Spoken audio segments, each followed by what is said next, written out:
After the election, I'm not going to lie, I was disappointed. And not because Kamala had lost. I was disappointed in myself for thinking that my fellow Americans had common sense en masse.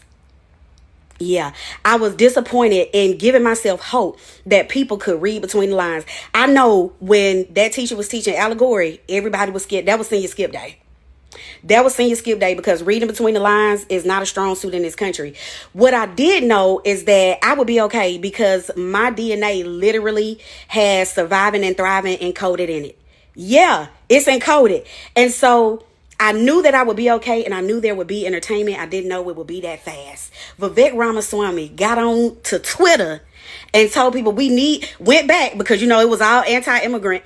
Got on there and was like, we need immigrants because y'all from America, y'all are dumb. Yeah, you're big time dumb and we aren't. We're smart. This all started when Trump announced his advisor on AI policy, a venture capitalist by the name of Serum Krishnan. Oh, baby, the maggot said, that doesn't sound like Chase or Tanner. We hired you to get these darkies up out of here and you're bringing them in. Nobody asked you to put in position of saying that. Vivek then remembered that he was Indian. Yeah, he did. He remembered. He said, not too much on my countrymen. My mama and daddy definitely from India, even though I'm first generation, not too much on them. But let me tell you something about you, America. A culture that celebrates the prom queen over the math Olympiad champion, or the jock over the valedictorian will not produce the best engineers.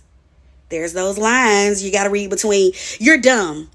Yeah, you're dumb. People like me, we care more about education than this entire country. So you might want to shut up about these set of brown people coming over here, because if we don't, what will you have? What will you have?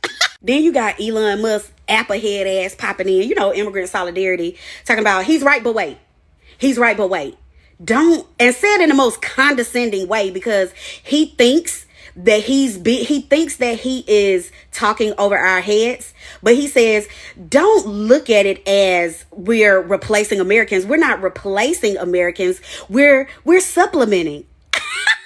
Vivek and Elon Musk are going back and forth on Twitter trying to explain why we hire so many skilled immigrants for tech jobs here in the United States. And they're lying. Okay, I've worked in tech now for like 6 years, and I can tell you this is about money. This is about money, okay? Let me explain to you. I know how much my boss makes, the people below me make, how much my friends make at another company. There's a lot of pay transparency. And there's one thing that we all know about Americans is we just generally speaking are a very bold group of people.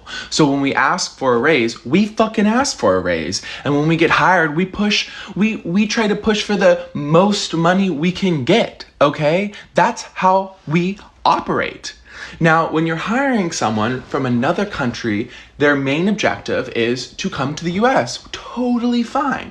But what that means is if they're trying to come to the US, they're not trying to rock the boat. They're not going to ask for more money. They're going to accept, what you originally offer. And I'm making a giant generalization here, but I'm trying to make a point that we should not be trusting Elon Musk or Vivek talking about it's skilled or unskilled. This is about money. Do not let them convince you there are not enough people, or it's our culture, or work hard, blah, blah, blah. That is a lie. This is a billionaire. You don't become a billionaire without penny pinching your money.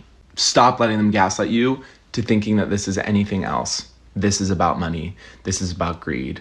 I'ma say it like black parents say it. It's them damn phones, right? Y'all thought that y'all was gonna sit here and y'all was never gonna have to graduate and leave the playground. Y'all thought that shit was gonna be on the playground forever. Y'all thought y'all was the biggest bully on the block. But a bully that's bigger, built funnier, and got deeper pockets came up on the scene. And not only did he out-nerd, class, and smart you, bitch, you got fucking played. What part of America first do you not understand? See, y'all should have been reading in books instead of playing on a virtual playground, calling everybody else every kind of slur. Because now, right now, you're going to be out on the fields where everybody else, yeah, bitch, you ain't special. You didn't want participation trophies, right? Guess what? You're not getting them. No more DEI. You're not getting that either. See, America first, it is about the American people. But the thing is, American people are corporations. The day America decided that corporations could be people, babe, the people became the cattle. We are herds, and I don't think y'all understand that. You don't understand that. That's why we say stop selling out your next man and like join hands regardless. Put the politics down. Y'all don't even understand them. You don't even understand them. It's crazy. America first. Okay, bitch. Okay, yeah, America first. The people, corporations, the ones that have billions of dollars and keep America afloat, not the brokies up in South Carolina and fucking unnamed city called Arkansas. Well, Vivek Ramaswamy was partially right about the fact that American culture champions the most mediocre people, but then he had to go and make it only about tech. Like, the entire problem with Doge is that it's only focused on efficiency, not ever effectiveness. And the fact that our entire economy is about profit, profit, profit, not about whether we're doing things correctly or considering the quality of life of all of the people that make tech possible or the execution of tech possible, like manufacturing jobs. Like, not only has research shown us that people who are successful in business show traits of narcissism or Machiavellianism or psychopathy, but also the fact that power and privilege damage your brain to an extent that you can't comprehend what life is like for people who live lower than you socioeconomically. So there's a part of me that wonders whether all of these tech or finance bros who are running our society, who've never actually had to live a normal life, where they've not only had to not develop grit, but they may not have also ever had to learn problem-solving skills that are realistic and contribute to society. And the fact that the potential contributions of society by people who are in marginalized communities or who grow up poor and then may never have access to the tools that help them contribute is why culturally DEI is an important concept for people to understand. And I think the fact that he's also coming from a tech angle and saying that Americans aren't smart enough from that tech perspective is probably a good point to also point out that the way that we look at migrants who are Hispanic, that rhetoric comes from a place called Center for Immigration Studies, whose lead scholar is a guy named Jason Richwine that used to work for the Heritage Foundation until people found his PhD thesis, where in his PhD thesis, he said that Hispanic migrants are lower IQ than native-born whites. So then it was this big scandal when he worked at Heritage Foundation. So then he had to leave Heritage Foundation, but he went to Center for Immigration Studies where he became their lead scholar. And Center for Immigration Studies is a partner of Heritage Foundation. That's where all their data and statistics about Hispanic-born migrants comes from. And I can absolutely say from personal experience of working with a ton of migrants in the agriculture industry, they could work circles and knew how to do the job way better than the native-born white people who failed upwards to the extent that they could get money to be able to purchase these barns. Or honestly, the native-born whites who inherited family farms that had never actually done the work or weren't interested in actually doing the work. They just wanted to generate income. Which is, again, where we go back to the values of American society, that everything is motivated by profit, not purpose. I fucking knew it. So you're telling me that all of these coders and programmers were laid off the past few years by tech companies because AI can replace them and code, and it's cheaper. But now, Elon Musk and Vivek Ramaswamy want to hire immigrants, give out visas to coders overseas because they're much better at the job than the coders here. Like, that doesn't make sense. It doesn't. AI is being used to scare people into doing so much work for the bare minimum without benefits, without proper pay. When the writer's strike was happening, it was the same fucking shit. You need a writer in the room. You need a writer's room, period. You need a writer on the set to make sure that the script is consistent even as they're shooting, because things change on set all the time. It's similar in certain ways, you know? You can get AI to do certain parts of a job, but you still need humans to oversee certain things. Okay? You can get AI to code blocks of code, but you still need humans in some way, shape, or form to oversee the work. They know this. They just fired a whole bunch of people to create scarcity in the job market, scare people, and now they are going to pay immigrants to do the work for a lot less money. And who is going to be victimized in all this? The fucking immigrants.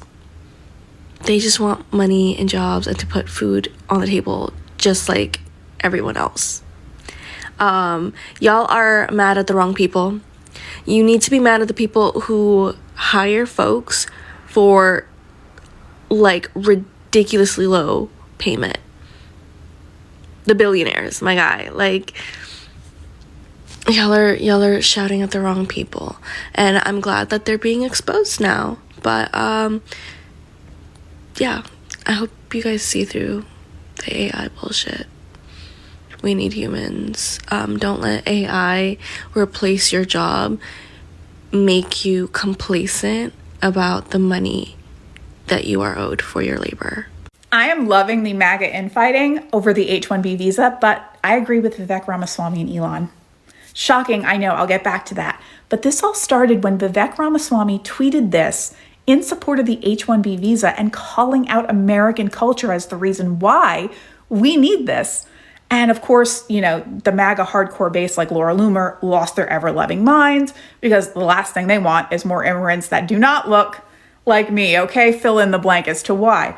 But back to where I agree with Vivek and Elon. It is a cultural issue. We are conditioned from childhood to be the popular people. Those are the winners, not the nerds, not the valedictorians, but the jocks and the cheerleaders and the prom queens. People like me were the quote-unquote losers.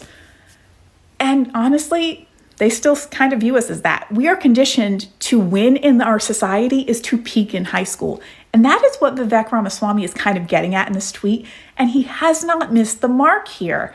And I say this as a crazy redheaded liberal who the MAGA folk love to come at in my comment section, but he's right.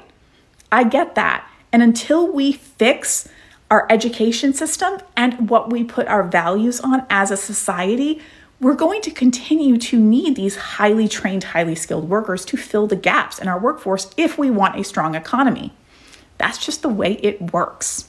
Vivek Ramaswamy told the absolute truth when he was saying that we need to be able to bring in top immigration talent into the U.S., particularly through the H-1B visas that exist out there, because the United States does not produce that internally.